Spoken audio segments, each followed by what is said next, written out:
everyone. Welcome back to the channel. I'm joined once again by Ahamkara. Welcome back to the channel. It's really good to speak with you once again.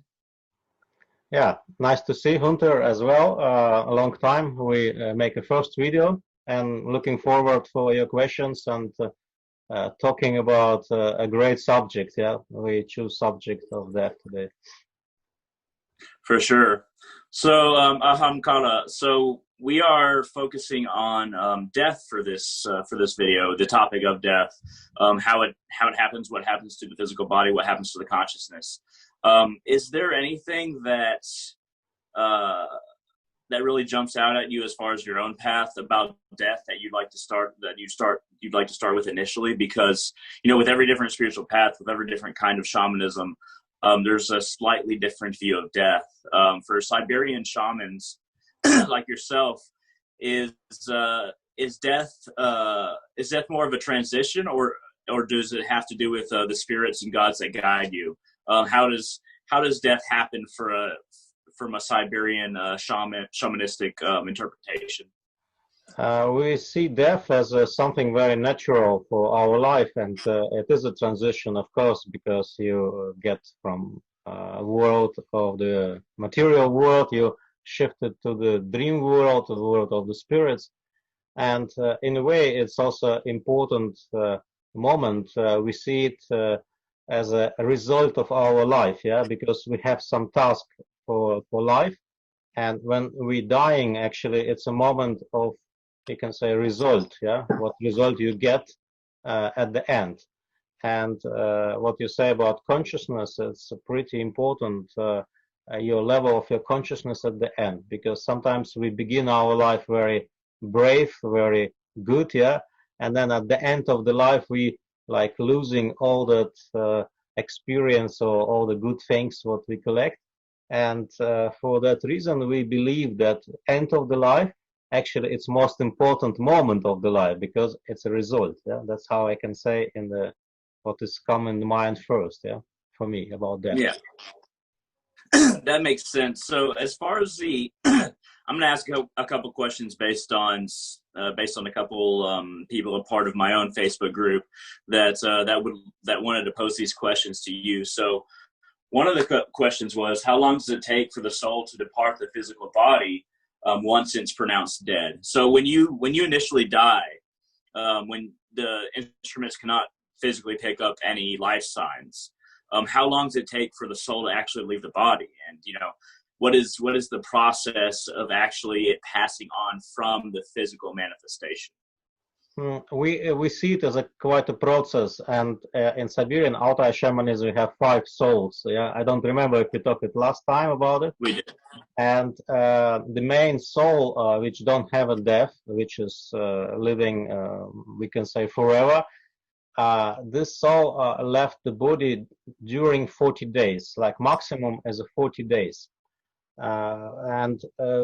Because of the 40 days, normally after 40 days, people come and meet and then say the last goodbye. Yeah, like the last kind of ceremonial process to say goodbye, because the soul is already completely separated. You can be sure that is in 40 days is separated. Sometimes it go faster, sometimes it go slow, depend how many attachments a person have in life. And attachments, this is a main actually problem for the soul to leave the body. And also exists situation when soul can't leave the body, like become lost soul, and then the soul stay on the earth, yeah. And that's we see it as a pretty dangerous situation, because then you get stuck, because you are not living with your physical body anymore, and then also you cannot travel to the next reincarnation, and that's mean that the soul is suffering actually. And we work also a lot with the lost souls as well, as a shamans, healers in Siberia, to help them to go to the light, or we call it to go to Tengri. Yeah, Tengri is a high spirit. Tengri. I did actually hear about Tengri when I was researching a Mongolian religion. So Tengri, so just tell us a little bit about Tengri, because I just briefly skimmed over it when I was researching Genghis Khan and the native religion of the Mongols that we know that invaded Europe and all that. Is there anything that you have to say on that particular spirit or god when it comes to Uh, that? yeah, I'm not so much study Mongolian shamanism, but yeah, I know that Tengri is the big spirit there too. Maybe it's very similar with the Altai shamanism. We say Tengri is like a creator, yeah, like what is in many religious people say God. We call him Tengri, creator, and we believe that all what exists is coming from Tengri, and then at the end, after the death, it's coming back to the Tengri, yeah.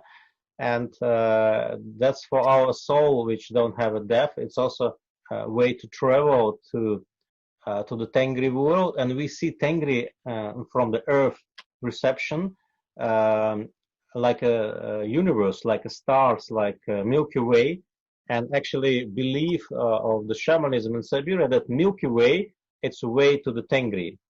And when we die, actually our soul goes so fast that you become feelings like you are in a tunnel, but this tunnel is just billions of the stars around you which you go through to get to the Tengri. It's like a kind of channel what your soul supposed to take to get to the Tengri after the death. Uh, your question, I think it's a lot of similarity with the Tengri, Mongolian and Altai shamanism, because also geographically we are very close to Mongolia and Altai. It's have a border actually, Yeah. and but there's also some difference as well because I have a friend. She is Mongolian shaman, and she tell me about her vision of Tengri, and it's not 100% similar. That makes sense. That makes sense. So, bringing it back to what you were talking about, the final soul leaving the body, that you said it took 40 days, correct? Yeah, it takes maximum 40 days, but when this 40 days pass and the soul not left, we call it a lost soul already. So, if the body is completely destroyed, does it still take 40 days, or does it have to be rushed? It's again, I told you, it depends of attachments. It's not so much important about how the body feel. I mean, if it's destroyed or not. It's more about attachment, and sometimes body can be very healthy, and it's coming time to die. And actually, my opinion about death that now people dying too early. I mean, we are too young to die. I mean, even if you're 100 years old, it's still too young to die. Most of the time, people die from illnesses of the body. They not die because it's a time to die. They just cannot live anymore. And for that reason, people start to afraid death because most of the time we die because we just not ready yet because of the illnesses and coming a fear of death. And I remember myself when I was a child, we was curious about things in life, and we see funeral, and we, as a kids, we was like interested in what it is. Yeah, let's have a look at the man which is already dead. And when I was coming home to my mother and tell her, oh, we see a funeral, we see like a dead person, she say, "Oh, don't talk about it." And then I already recognized that in society we have like a taboo about death, and this taboo actually blocking people to understand the death. And many people living like they live forever, and then when death coming is a big surprise. Like, oh, already time to die, and that's I think should be changed. Like we're talking about birth and we're happy about birth. And in my opinion, death is it's a kind of opposite part of the birth, which is also exist, and we shouldn't be afraid of that. And if we start to live longer and we die naturally, then this process of death will be the same as a process to go to bed to sleep in the night. Actually, sleeping in the night is a mini death, you can say. Actually, we train ourselves to die millions of times during the life, yeah, because moment of death in the night it's very similar as a big death. Only in the night you wake up with the same body, and after the death you already wake up with a new body. Yeah, let's say like that. That's the big difference. But I already say that people live shorter than they supposed to live, and if you start live longer, then it's coming a feelings. I have enough.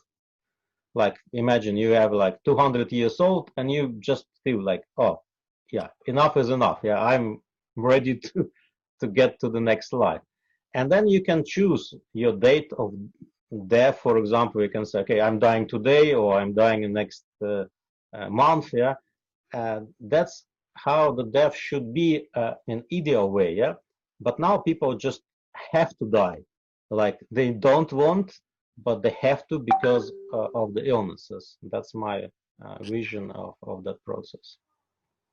Excellent. So, like, two things. So, one, I heard in the Mahabharata, which is a Hindu, epic poem, the longest one in human history. Uh, every day people die, but we live as though we were immortal. This is the greatest wonder. And, people not really appreciating that every day people die, so we should take advantage of this life. That's we don't like to think about death. It becomes a taboo because it is beyond what we have been focused on, which is material and our material existence. And another thing, so a lot of Hindus believe, including myself, that when you go to sleep, your soul goes back to the source. And all that is left is the ego and your desires and your wants. So all that is left right here that's dreaming, your dreamscape is made up of different collaborations, understandings of the ego, while your soul is resting with God while you sleep. So in a way, it actually does go to your point that we kind of die every time we go to sleep. This is something that actually does occur in many different spiritual understandings, so it's really good to hear it. So I was going to ask you another question before we go on from the group, this Facebook group that I'm in, the Makeshift Tribe. And the other question was the effect of being aware of one's physical death and effect on some level. So if you're aware of your physical death, let's say somebody, they die and they're not aware that they're dying and they just die. Is there a difference between that and somebody being aware that they're dying and like, okay, I know that I'm dying, if somebody knows that they're dying, what should they do? What should they focus on? What should be within their mind when they are dying compared to somebody who doesn't know when they're dying? What should somebody focus on? Yeah, good question. And actually, that's what I teach also people. Most of the people, they don't know that at the end of the life, before the death, they can choose their next life. And because people don't know that, the last what they focus in their life, for example, somebody not care about that at all, yeah, and maybe worry about house, family, and kids, and that's the focus of the person before the death. Actually, that was one story about a woman. She is dying, and all family sitting around her, and her daughter is asking, "Mom, what are you thinking right now before you die? Because yeah, we are curious. Yeah, what is your last focus thoughts?" And this old lady say, "I'm worried about my husband who is going to ironing his pants and making soup for him," and that was her last focus. And in our belief, your last focus, it's a beginning of your next life. It means you make already beginning of your next life by focusing before your death. That's why actually this is very, very important because as I already say, it's your result of your life. And if you come to the result in great feelings, open heart, and positive thinking, then next life, what you start, will be connected with this end of the life. Actually, the same happen. We can practicing what I already say in the night, yeah. In the evening and before you go to bed, you can start praying and making positive thinking. It means you transform that, transport this energy to the morning of the next day. And it means we have a lot of opportunity to practice with that, because sometimes people think, okay, now I'm living as I want, I'm get crazy, drinking, I don't know, using drugs or whatever. And then at the end of the life, I'm becoming a really holy man and sitting in the yoga position and singing mantras. And kind of a result of my life will be great. Actually, it doesn't work like that, because we collect our experience and have to practicing all our life. It's mean only just the last year or last month before the death, it doesn't work, because that the pressure of the history what we create will be influenced the death moment. It's mean we say all our life is a preparation for death, yeah, and already now we have to do something for that moment, yeah, that at the end of our life we have a right perception, a right focus, and preparing and choosing our next life. For sure. And that there is this so in Hinduism, which I am a Hindu, there's this division of life. And at first you're kind of a kid, then you're a student, then you're somebody in the workforce, and then once you get to the elderly age, that's when you commit yourself to God, when you're old. And when you talk about it not really working that way, I think that's very true, because a lot of people wait until they're closer to death to really devote themselves to a God or a spiritual path.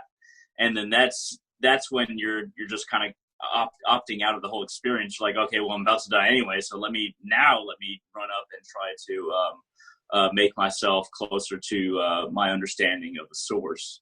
So that makes a lot of sense. So one question I wanted to ask. So before somebody is reincarnated, do you have any information or any idea of realms that people might go to based on their actions, based on their understanding? Not necessarily the hells per se or anything like that, but just realms somebody might go to for a particular reason before they go to another incarnation. Is that something you have any information on? When you're already after the death, you cannot really choose. Choosing your life experience, what we say, choosing your, how to say, your frequency, yeah? Like soul of your frequency, already choosing your next place of reincarnation. But before, when you're still conscious, like you're still in your consciousness, then you can influence that by making some wish, intention to be reincarnated in some place. But after the death, it's already impossible, because then only the frequency of your soul influence your next reincarnation. That's what about karma, yeah? If you collect bad karma, then your bad karma will stick you to the place where you have to suffer to clean this karma, yeah? And again, if your karma is more light, and then it also will bring you to the place where you will get more, I don't know, happiness, joy, something like that. That makes a lot of sense. So are there any, so when it comes to spirit guides, so when we're talking about whether they be an animal form or there be the form of a different being, are there any guides, spirit guides in Siberian shamanism that guide you along the path after you die or when you're about to die? Are there any guides that kind of help you along the process between lives? Is that a thing in Siberian shamanism, or is that not? It's not a specific animal. It can be wolf, for example, which guide you. And also in our vision, we believe exists like river of life. River of life is represent time, time which is flow. And at the end of life, the river of life is turned to the lake, like a big lake. And we believe that a soul have to cross this river of life, and there is a bridge, and this bridge make one out of the hair, one hair. It's mean to pass this bridge, you need to be conscious, like you have to be aware and like keep the balance to get to another side of the river of life, and also get to the Tengri then. And it's like a test, like a challenge, what you have to pass. And then if you failed, then in the lake is living like a monster like, I don't know, like Loch Ness monster maybe Yes. here. And then this monster is eating your soul, and then you have to stay in the stomach of that monster, yeah. And it's not mean that your soul dying, but your soul is suffering, yeah. And that's symbolically represent that if you're not conscious in the end of your life, then you get a chance to be like a lost soul, which is represent that being in that stomach of the monster.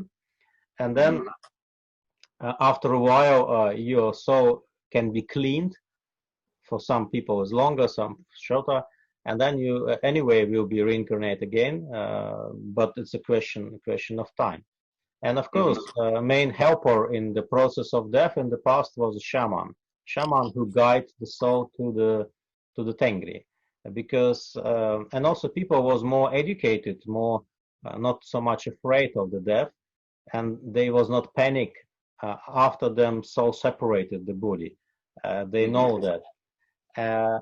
Panic can be only when you die suddenly. That's the dangerous thing, because when you die suddenly, like an accident or like a battle or whatever, then like you're not aware that you're dead, and that's make a confusion. Like you try to back to your home, you try to live with your family, but nobody see you or sense you, but not really can hear you, and that's create a lot of suffering and is also making lost souls.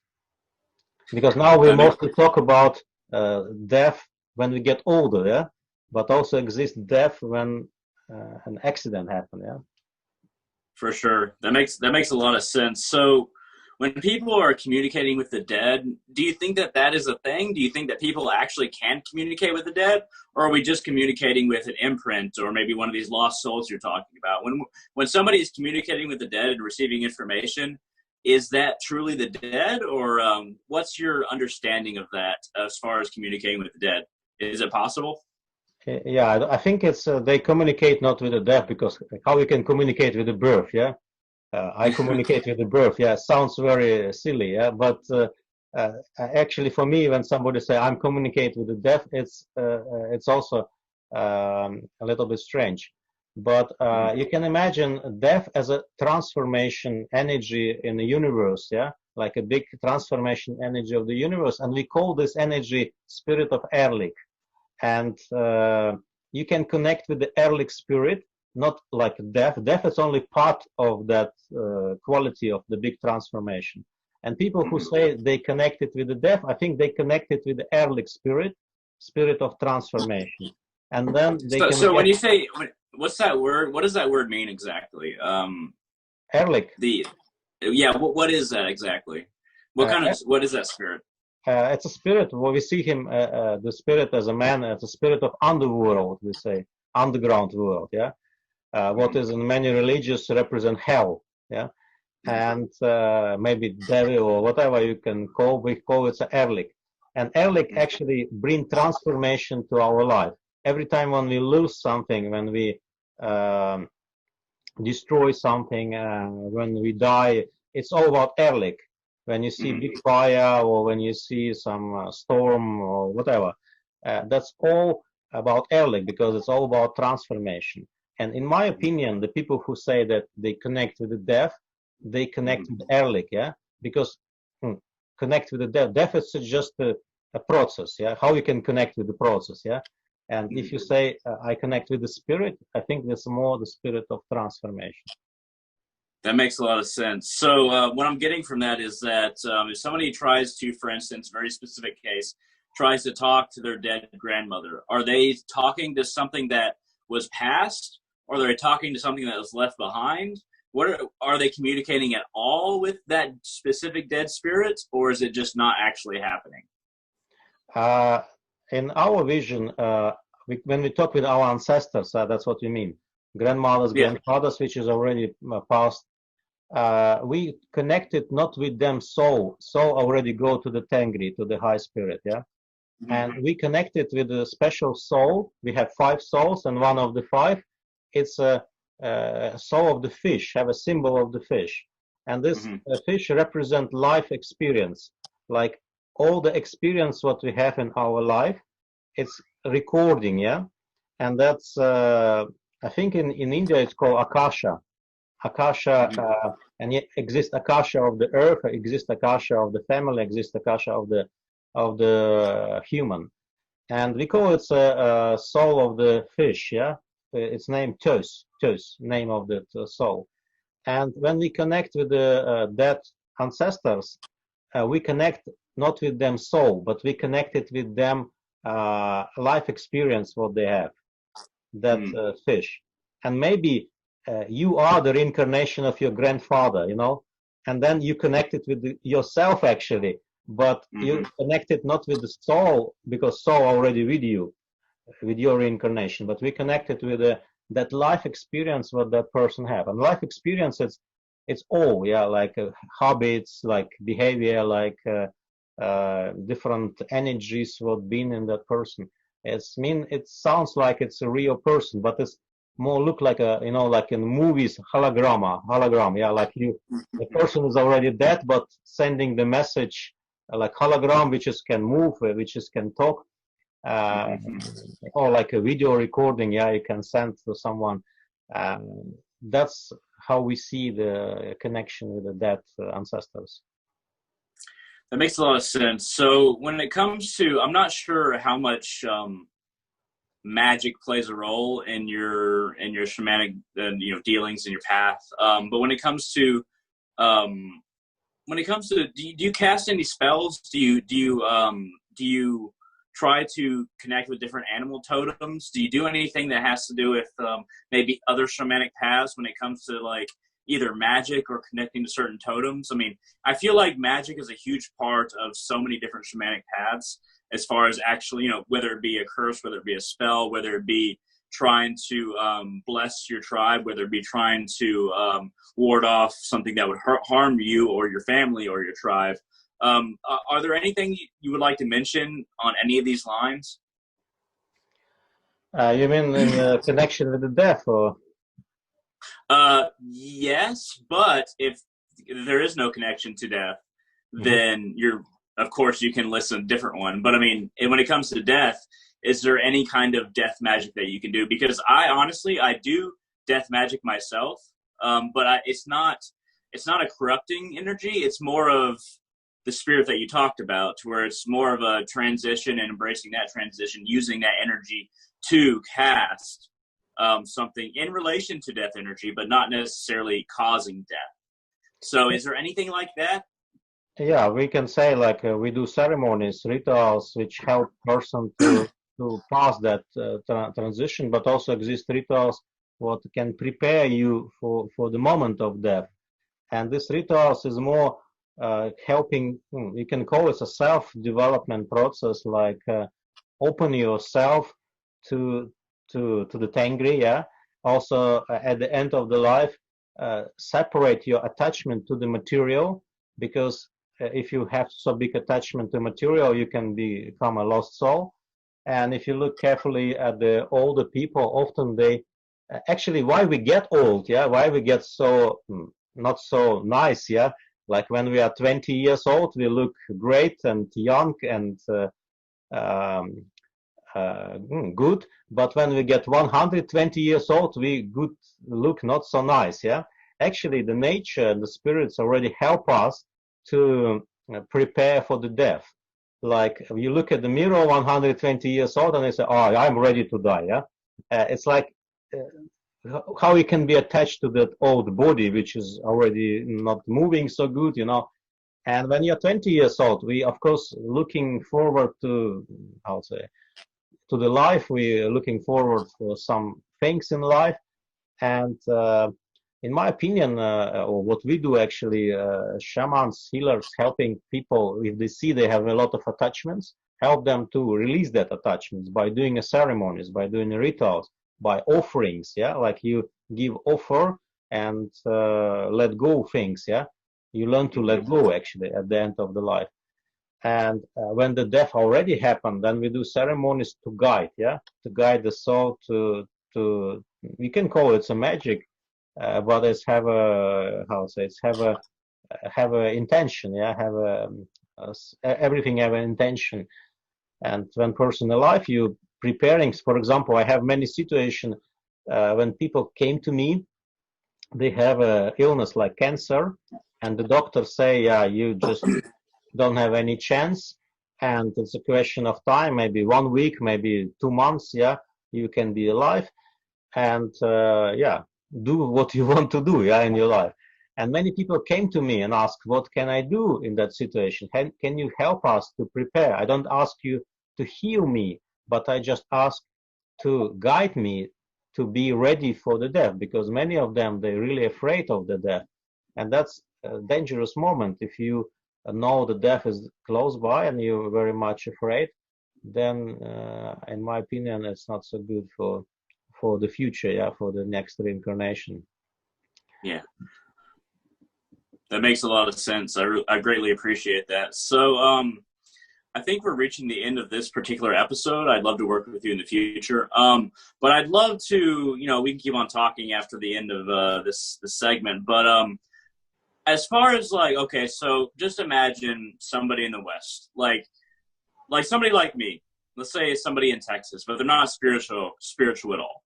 They don't have any spiritual connections. They don't have a church. They don't have a temple. They don't have a synagogue. What advice would you give to somebody that is not spiritual, maybe seeking the spiritual, of course, but what advice would you tell somebody to kind of move them either towards spirituality or just to living their lives? Do you have any advice just for living your life in essence? I would say like this for these people, start asking yourself a question. What is life? What is death? What is birth? What is dreams? Asking yourself a question and try to answer that question for yourself, not for somebody else. And then it can bring the person into the spirituality, yeah? Because if you are just afraid of the death and keep it in a distance like this, then it doesn't help. Because anyway, death will come, and everybody know that. And if we start asking what it is, yeah, why we are here, why the flowers grow, why the sky is blue, and if we start asking ourselves these questions and try to find answers, then anyway, life bring people to the spiritual path for sure. I'm sure about it, because this is a big important thing of our life, because now most of the people, what you say, normal people, they are focused about material health, money, food, house, yeah, car, and the focus about material so big, then the focus about the spiritual part is so less, and that's make this balance. And if we start to put material as a priority, we start to be suffering, and we have a lot of problems in our life, different problems, maybe accidents, maybe health. Just high spirit always show us that material is important, but not most important in our life. And that's what I want to show people, like material, yeah, we need the material, but it shouldn't be most important than the spiritual, yeah. And that's main advice for these people. For sure, man. I back all that 100%. Non-materialism is the direction of life that I have chosen, of course. And, I honestly, like when you talk about asking questions about life, death, why am I living? That's what really started my spiritual path at a very young age. Why am I here? What should I be doing? How do I connect to something higher than myself? Those were the questions that led to my spiritual path. At any rate, thank you very much for joining me, and thank you very much for your work as far as being a shaman. Thank you too. It was a great pleasure to be here with you.